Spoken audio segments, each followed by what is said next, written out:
yet He does not leave the guilty unpunished. Alam ko kung anong iniisip mo. Ang huling linya tungkol sa kung paanong pinaparusahan ni Yahweh ang mga anak at mga anak ng kanilang mga anak dahil sa kasalanan ng mga magulang. Ano ba talagang ibig sabihin nito? Ang unang bahagi ng pangungusap ay Maintaining Love to Thousands. Ang ideya dito ay ang lawak ng hesed ni Yahweh. Hindi lang ito para sa isang paborito niya. Walang hanggan ang kanyang pag-ibig. Pagkatapos sinabi ni Yahweh na siya ay forgiving wickedness, rebellion, and sin. Ang Hebrew word na isinalin bilang forgiving ay literal na nangangahulugang buhatin, dalhin o alisin. Parang isang palatandaan na tumuturo kay Jesus dahil iyon mismo ang ginawa niya sa krus. Dinala niya at inalis ang kasalanan ng mundo. Pero may kabilang bahagi sa kalikasang mapagpatawad ng Diyos. Yet He does not leave the guilty unpunished. May ibang translation na mas malapit sa Hebrew, but who will by no means clear the guilty. Ibig sabihin, si Yahweh ay likas na mapagpatawad pero makatarungan din siya. Hindi niya lang basta pinapalampas ang kasalanan at ang katarungan ng Diyos ay mabuting bagay. Ang layunin ng Diyos ay isang mundong wala ng kasamaan. Ang kanyang hustisya ay para sa pagpapadaling at pagpapanibago ng mundo. Kaya ito ay flexible, sensitibo siya sa anumang pagbabago ng puso. Kapag nagsisisi tayo, tumutugon siya ng awa. Pero kung hindi tayo magsisisi,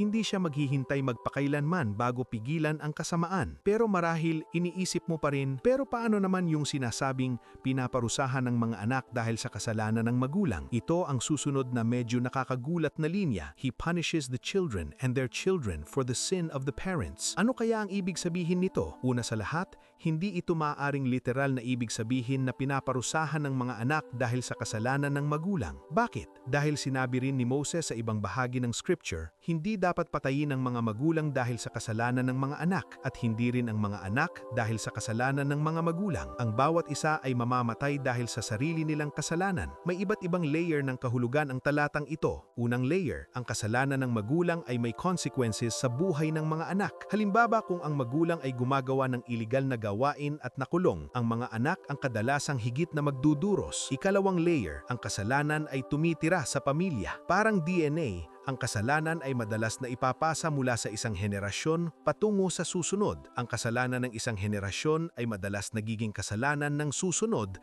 at ng susunod pa. Ikatlong layer, dahil si Yahweh ay makatarungan, patuloy niyang hinaharap ang kasalanan sa bawat henerasyon hanggang mawala ito. Pero ang paborito kong bahagi ay ang huling linya, to the third and fourth. Ang salitang generation ay idinagdag lamang sa English translation para mas maintindihan ang Hebrew idiom. Sinasabi ng ilang scholars na ang salitang kasunod ng salitang thousands ay maaari ring tumutukoy dito. Kaya maaaring ganito ang dating, maintaining love to thousands at punishing to the third and fourth. Nakikita mo ba ang larawan? Isipin mo ang isang timbangan. Sa isang side ay ang awa ng Diyos. Sa kabilang side ay ang katarungan ng Diyos. Pero hindi pantay ang timbang. Mas mabigat ang side ng awa. Oo, pinaparusahan niya hanggang sa ikatlo o ikaapat. Pero pinapanatili niya ang pag-ibig sa libo-libo. May tensyon sa pagitan ng awa at katarungan at makikita mo ito sa buong Bible. Habang nagpapatuloy ang kwento, mapapaisip ka, paano kaya ito aayusin ng Diyos? At ang sagot ay dumating sa isang rabbi mula sa Nazareth, si Jesus. Sa kamatayan ni Jesus sa krus,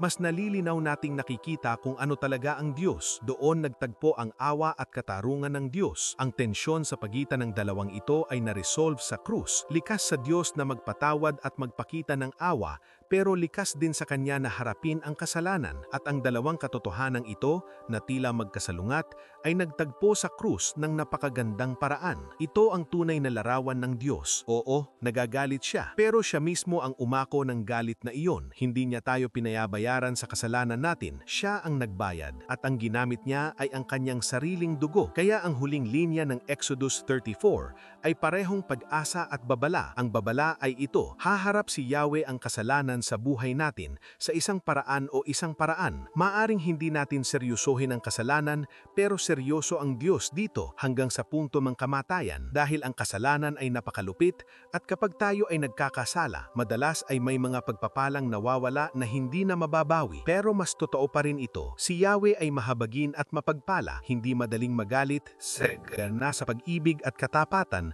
at handang magpatawad ng anumang kasalanan. Kung gusto mo ng space na mas tahimik, mas intentional, at mas nakakatulong sa faith mo, subukan mong mag-detox muna sa typical social media. Sa Hayo Tayo, pwede kang magbasa ng devotions, mag-share ng prayer requests, makipag-connect sa ibang believers, lumago sa faith, at matrain kung paano i-share ang gospel sa iba. Isang space na mas meaningful kaysa sa usual scroll sa social media para mas makilala mo ang Diyos at matutong ibahagi siya sa iba. Kung gusto mong mag-reset sa social media at lumago sa faith, sign up ka sa Hayo Tayo.